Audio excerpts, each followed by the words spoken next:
వచ్చేసారు దారిలో.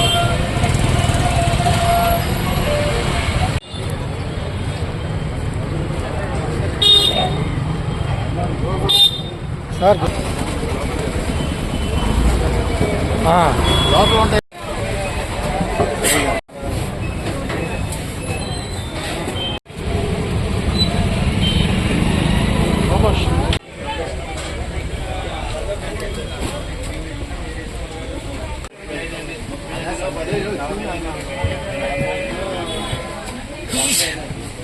ఎక్కడ దాస్తారు మొత్తం రంగి పొరపాటుని కనపడి రంగి తీసే అట్లా అక్కడ ఉంటే అక్కడ ఉంటుంది తీసాడు, అక్కడ దాచాడు, తీసి దాచాడు పెట్టాడంటే తీసి మోసాడు. అక్కడ బాబు ఎవరెక్కడ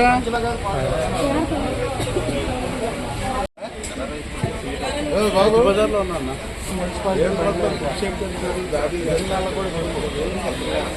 దాచుకోగలిగాను, మాత్రం దాచుకోవటం కష్టం.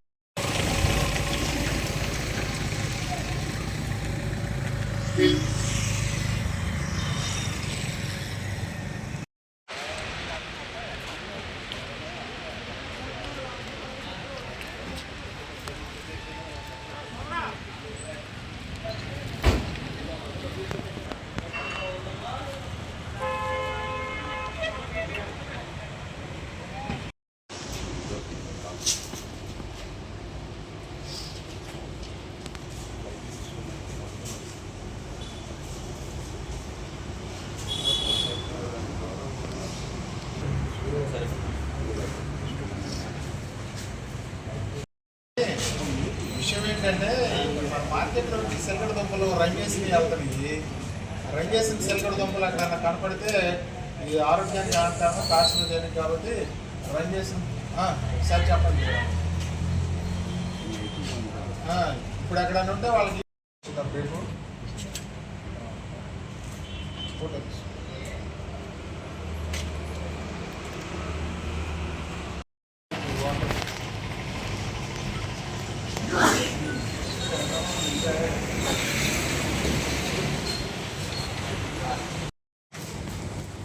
రిసీవ్డ్ అని రావచ్చు. 10 గంటల వరకు పక్కన సంతకం పెట్టచ్చు.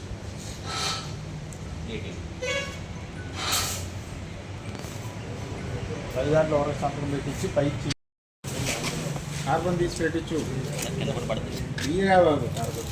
విడిగా పెట్టచ్చు. పైన అతనికి కింద దాంట్లో పబ్లిక్ నుంచి వచ్చినటువంటి కంప్లైంట్ చిలకడ దుంపలకు రంగేస్తున్నారు, బఠానీలకు రంగేసి అమ్ముతున్నారు అనే ఫిర్యాదు మేరకు ఈరోజు మెయిన్ రోడ్ దగ్గరలో ఉన్నటువంటి మెయిన్ మార్కెట్, బస్టాండ్ వెనకాల ఉన్నటువంటి రైస్ బజారు, ఈ తూములు సెంటర్ లో ఉన్నటువంటి హోల్సేల్ వెజిటబుల్, పావురాల తూముల దగ్గర ఉన్నటువంటి హోల్సేల్ వెజిటబుల్ మార్కెట్ ని విజిట్ చేయడం జరిగింది.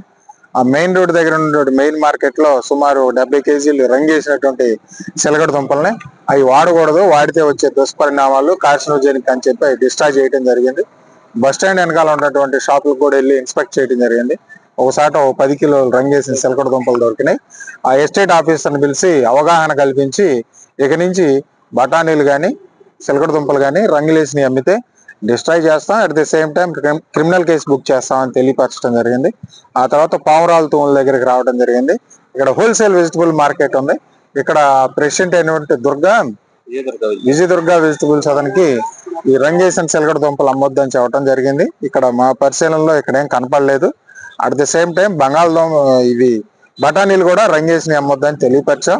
అట్లా వేసిన పక్షంలో చర్యలు తీసుకుంటామని చెప్పా. ఈ షాపులకి ఫుడ్ లైసెన్స్ లేదు, మా పరిశీలనలో తేలింది. 2కి నోటీస్ ఇచ్చాం, ఫుడ్ లైసెన్సులు తీసుకోవాల్సిందిగా తెలియపరిచాం. మా ఫుడ్ లైసెన్స్లు అయితే తీసుకోలేదు, నోటీస్ ఇచ్చాం. మున్సిపల్ ట్రేడ్ లైసెన్స్ గురించి మాకు తెలియదు, మీరు మున్సిపల్ అధికారులను అడగాలి.